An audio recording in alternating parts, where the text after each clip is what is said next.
Two guards tried to remove a brave Marine nurse from her son's graduation. But no one expected 10 Navy SEALs to rise from the crowd, stopping the whole room without uttering a word. It was a calm morning in Louisiana when Elizabeth Stones, a retired Navy SEAL and decorated combat nurse, pulled into the parking lot of Brave Hearts High School. She stepped out of her car wearing her deep Navy uniform, neatly pressed, bearing the twin emblems of her life's service. The SEAL insignia on one shoulder, a nurse's badge on the other. She wasn't here to be recognized. She wasn't here for honor. She was here for one reason: her son, Pascal, the school's valedictorian and top graduate. After years of missed birthdays, long deployments, and silent phone calls during war, she had promised herself she would not miss this day. Nothing, she had sworn, would keep her from watching him walk that stage. Elizabeth walked through the main doors with the ease of a soldier and the composure of a mother on a mission. Inside, the gymnasium was packed. Blue and gold banners hung overhead. Families squeezed together in folding chairs. The noise was steady: laughter, camera clicks, and the clatter of nervous feet.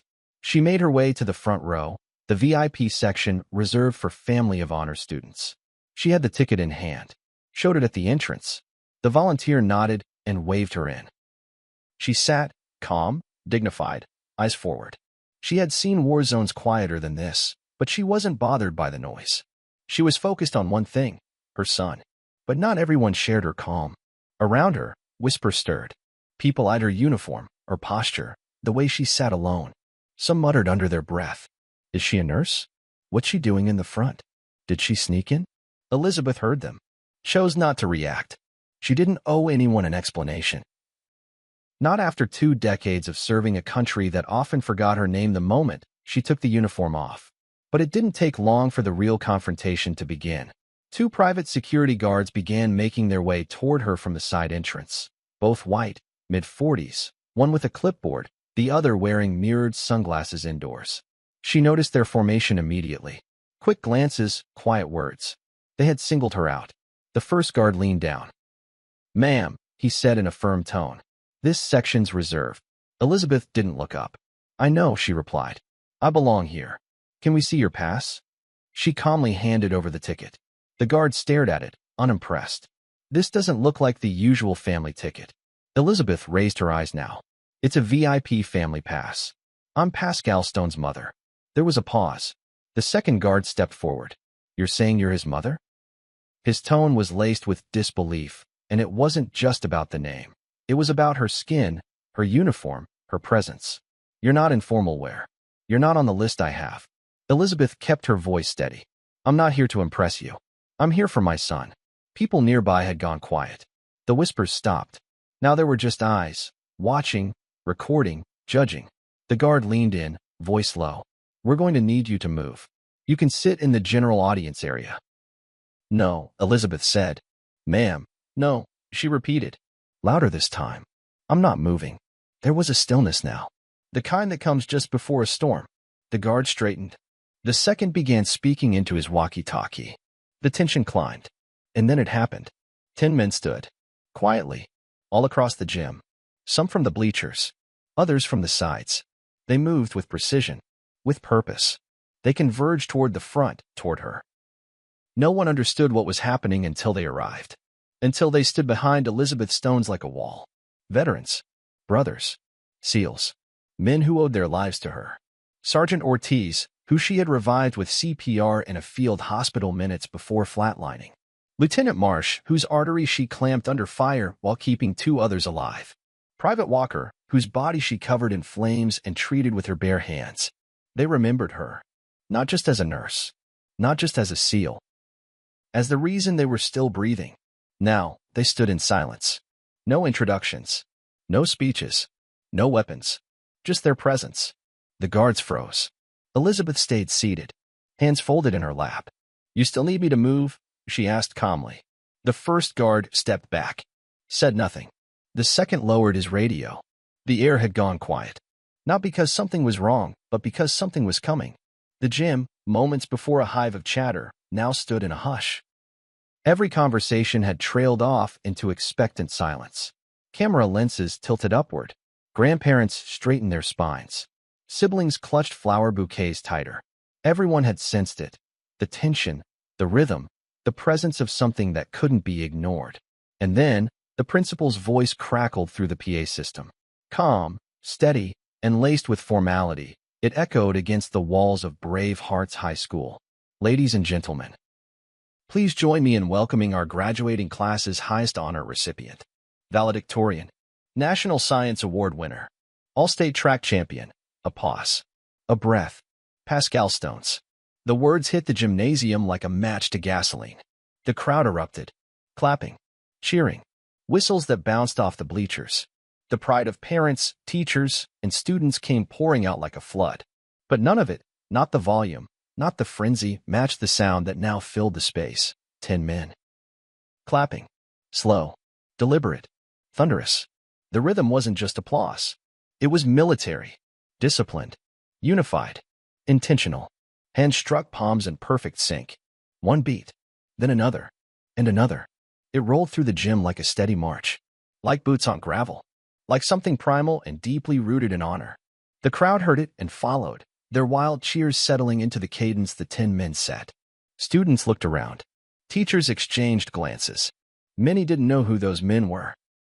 But they knew instinctively that they mattered, that something profound was happening. And then he appeared, Pascal Stones. From the far end of the stage, between the drawn curtains, he stepped into view. Tall, composed. His black graduation robe moved like silk against his long strides. Gold honor cords draped around his neck. The tassel on his cap swayed slightly with each step. He was the embodiment of excellence, of leadership, of years of silent discipline shaped not just in classrooms, but in the quiet halls of a small house where his mother would return from deployment, exhausted, and still ask him how his day was. The crowd saw a student. The teachers saw a prodigy. But what Pascal saw, when his eyes lifted from the stage and scanned the crowd, was entirely different. His gaze slid past the rows of clapping parents, past the principal waiting with a wide smile, past the sea of cell phone lights. He locked eyes with her, Elizabeth Stones, seated in the front row, still, upright, composed, her hands folded in her lap. Behind her, the 10 seals still stood in silent guard. The moment stretched. Pascal's steps slowed, not out of nerves, but something deeper. He had expected the crowd. He had prepared for the speech. He had braced himself for flashbulbs and accolades. But he hadn't prepared for that, his mother surrounded by warriors. Men she had saved. Men who had come for her. Men who now stood for her. It hit him like a wave. Not the memory of childhood. Not the image of scraped knees or science fairs. But the memory of watching her pack her duffel bag with surgical tools, prayer cards, and field manuals. Of hearing her say, "I'll be back. Be strong." The memory of medals tucked in drawers. Of a mother who never bragged. Who had never once made herself the center of anything. Until now. He stopped for the briefest second. Their eyes met across the room. She didn't smile. She didn't wave. And neither did he. They didn't need to. Because everything that needed to be said was already there. In the silence. In the locked gaze. In the respect. In the story they shared that no one else in that gym could ever fully understand. He resumed walking, each step firmer than the last. The principal extended her hand. Pascal shook it, took his diploma. The crowd cheered again, but he didn't lift his arms in victory. He didn't raise his certificate to the cameras. Instead, he turned to her, to the woman who raised him with no excuses, who trained him to wake up with discipline, who taught him that service wasn't something you put on a resume. It was something you lived through blood, sweat, silence, and sacrifice. Pascal's eyes glistened. And then he bowed, not to the crowd, not to the stage, but to her. A simple, respectful, low nod. Shoulders rolled forward, chin to chest. A son's salute to his mother. It wasn't performance. It was truth. The kind of truth no speech could hold. No trophy could reflect. The kind of truth that comes from knowing where you came from and exactly who brought you there. The cameras flashed, but the most important picture was burned into every heart watching.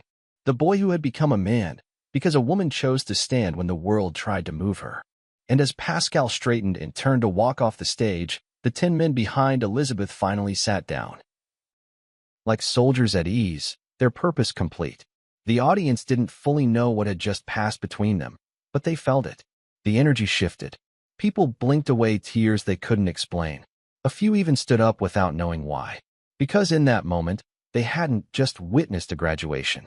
They had witnessed legacy.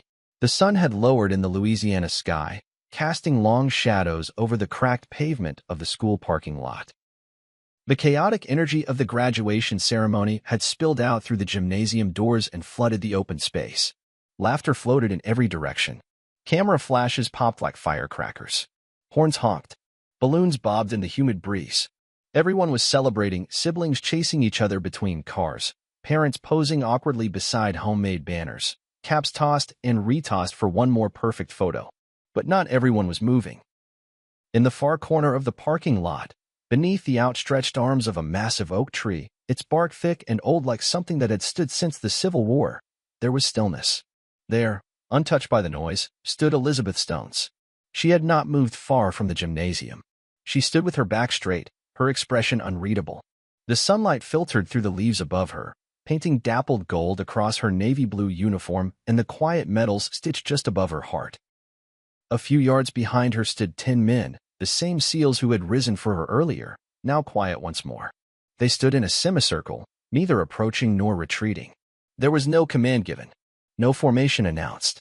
But they waited, respectfully, silently, like sentinels posted at the edge of a moment too sacred to interrupt. Then came Pascal. He walked alone, diploma tucked beneath one arm, tassel still dangling from his cap, robe fluttering lightly in the wind. His steps were slow, careful, like a man approaching something holy. A part of him wanted to run to her, to collapse in her arms and let everything fall out of him. The years of pride, the pressure, the fear, the longing. But something in her presence told him this moment required more. He stopped just in front of her. For a second, neither spoke. The noise of the parking lot continued around them, car doors slamming, kids squealing, parents shouting names. But somehow, in that little corner, it all sounded muffled, distant, like echoes in a dream. Then Pascal took one step forward and wrapped his arms around his mother. It wasn't a casual hug. It wasn't polite. It wasn't for show. It was the kind of hug that said, "I see you now. All of you." Elizabeth didn't flinch. She didn't gasp. She just folded him into her arms, her hands settling on his back, her fingers clutching the fabric of his robe like a lifeline. They stood like that for a long time. Neither one said a word at first, because some things don't need language.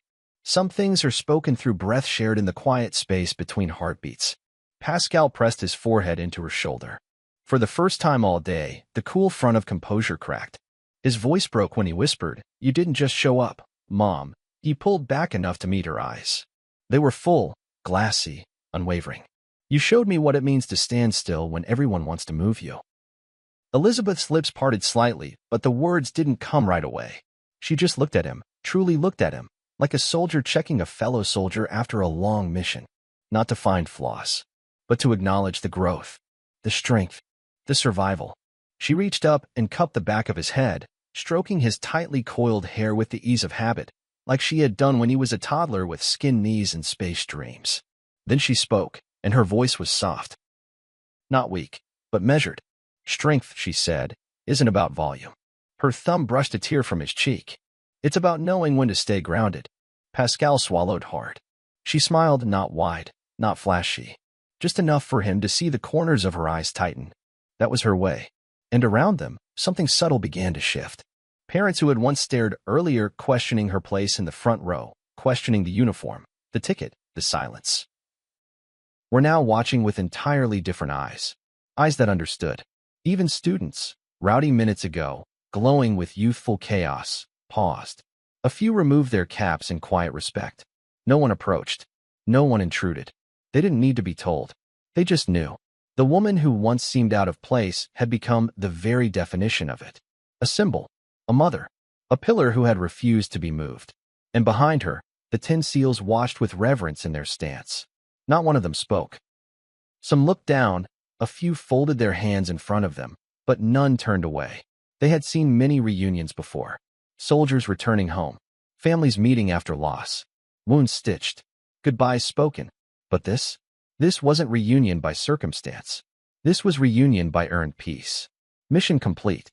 Pascal stepped back just enough to study her face one more time.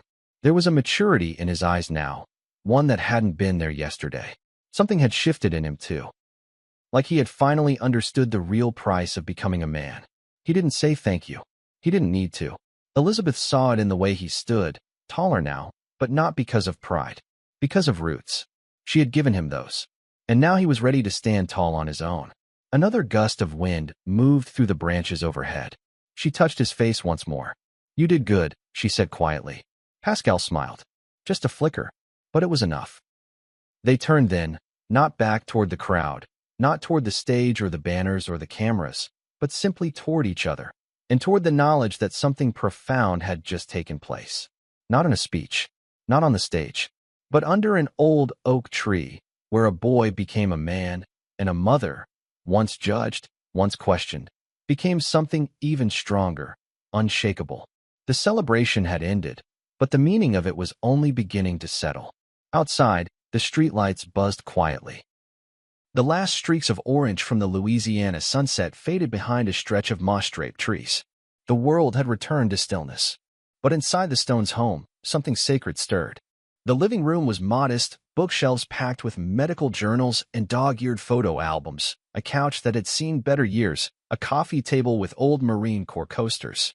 The lamp in the corner lit the room in amber warmth, casting long shadows across the floor. Everything about the space whispered of memory. Elizabeth Stone sat upright on the couch, her navy blue uniform replaced with a simple cardigan and slacks. Her short hair was still damp from the quick shower she'd taken after the ceremony, but she looked as composed as she had that morning, calm, but with something deeper in her eyes now, something reflective. Across from her, Pascal sat on the floor with his legs folded beneath him, his black graduation robe bunched behind him like a cape. The diploma rested in a manila envelope on the coffee table. His cap, now removed, lay beside it. He leaned over a thick photo album resting between them, its leather binding worn, the pages yellowed and softened by years of revisiting. He turned another page slowly. Each photo was a window into a world he had never fully understood until today. There were black and white images of tents in the desert, medical supplies stacked on crates, cots lined side by side beneath camo netting.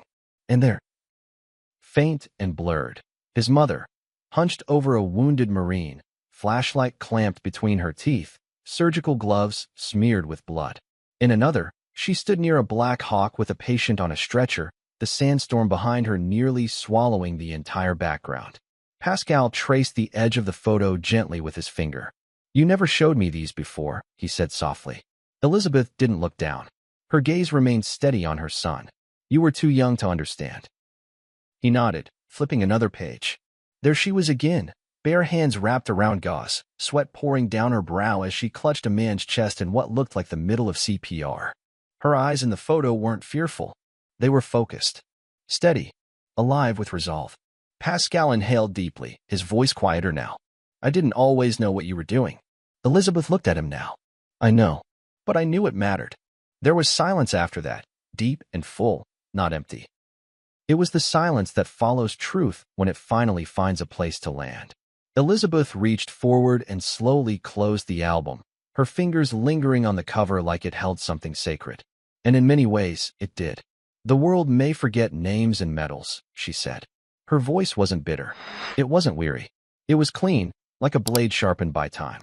But people remember who stood by them. In blood, in fire, in pain. Pascal looked up at her, and in that moment, he saw her not as a mother who packed his lunches, not as the woman who worked double shifts at the VA hospital or stayed up correcting his homework. He saw her as a warrior, a field medic who performed CPR on the floor of a collapsing outpost, a SEAL who stood when her commanding officers fell, a nurse who ran back into flames to stop a soldier from bleeding out, because she knew every second counted. And suddenly, the stage earlier that day, the cheers, the cameras, the diplomas, none of it compared to this. To this living room, to this album, to this moment. Pascal leaned back against the edge of the couch and exhaled. "I don't know how you did it all," he said. Elizabeth gave a faint smile. "Most days, I didn't either." Pascal chuckled softly. But then, the smile faded into something heavier. "I used to wonder," he said, "why you were gone so much. Why you missed birthdays, school plays, parent conferences." I didn't say anything then, but I didn't understand. She met his gaze directly. "You had every right not to." He shook his head. "No, I get it now. He stood and walked to the bookshelf.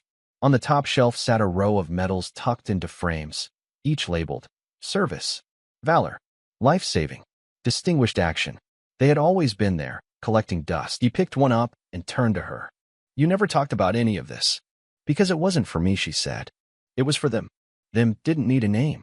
It meant the ones she saved, the ones she held until help arrived, the ones who couldn't make it, the ones who did. Pascal set the medal down.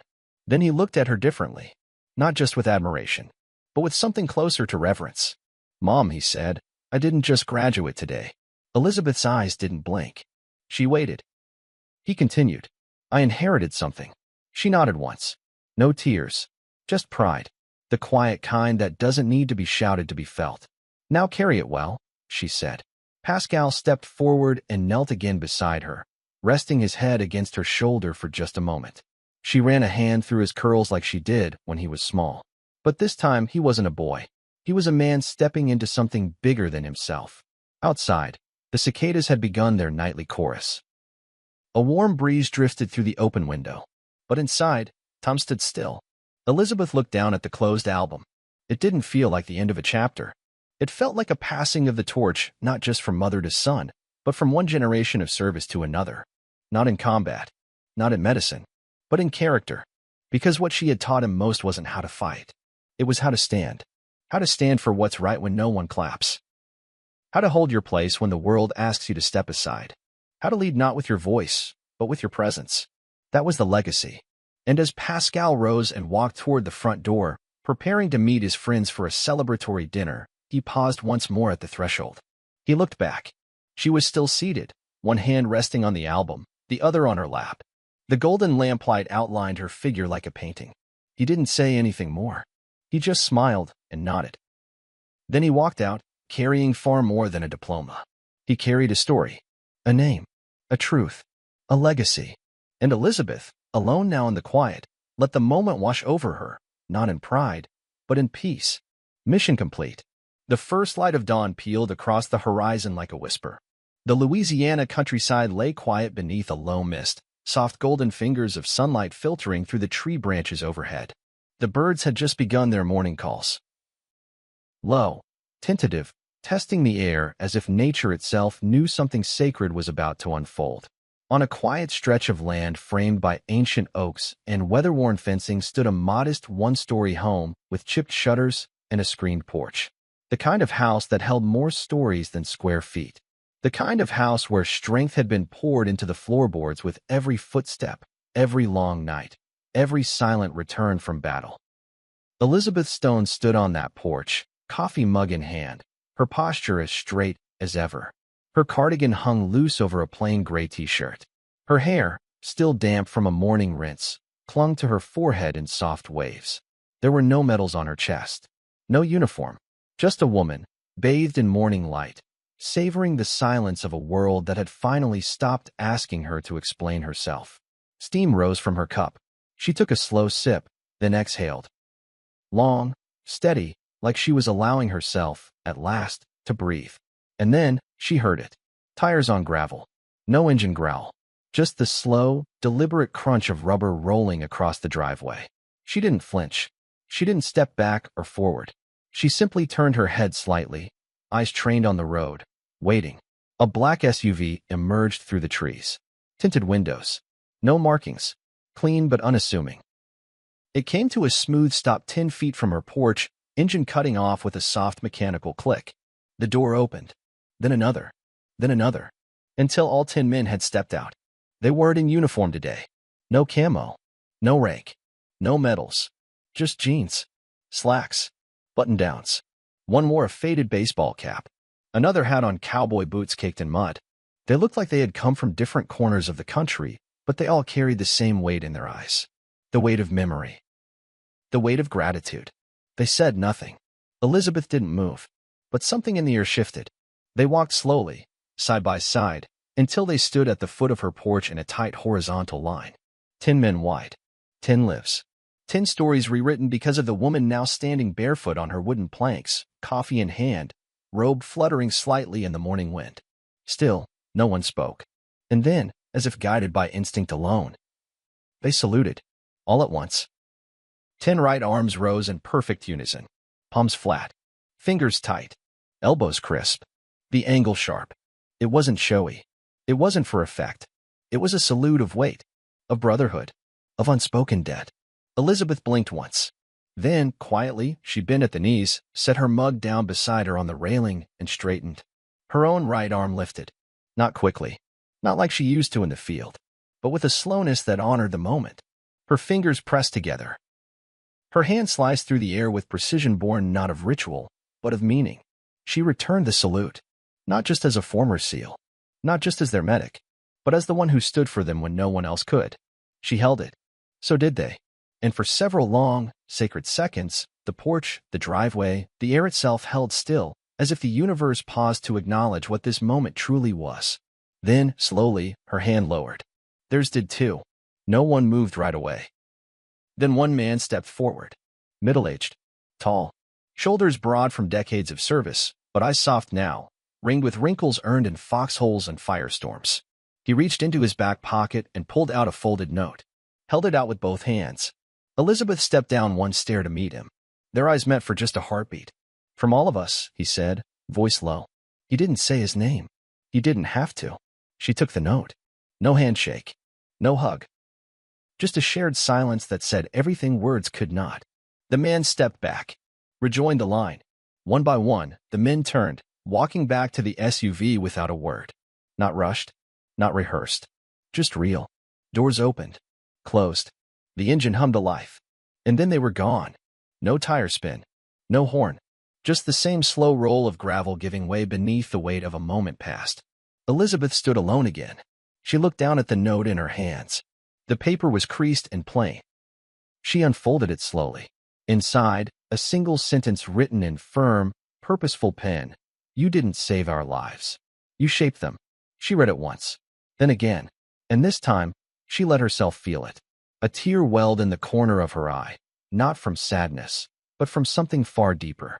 A mix of memory, pride, humility, and release. She didn't wipe it away. She didn't need to. The wind moved gently through the trees above, the leaves dancing in golden light. She turned back toward her mug on the railing, picked it up, took a final sip, and stood still, still and strong, as she had always done. The world around her continued. Birds flew overhead. The breeze rolled through the grass. Somewhere down the road, a dog barked. Life carried on, indifferent to legacy. But in that small clearing, on that old wooden porch, legacy pulsed like thunder beneath quiet earth. Not carved into monuments. Not etched into metals. But remembered by the men who knew. Real strength doesn't shout. It stands. And so did she. If this story moved you, we invite you to like, share, and subscribe to the channel for more powerful stories like this. What did you think about Elizabeth Stone's journey? About the way Pascal stood tall, not just as a graduate, but as the son of a quiet warrior? And what did that final silent salute from the 10 men mean to you? Drop your thoughts in the comments. We want to know how the story made you feel and how you interpret its ending. On a scale of 1 to 10, how would you rate this story? And tell us where you're watching from, city, state, or country. We love seeing how far these stories travel. Until next time, remember, real strength doesn't shout, it stands.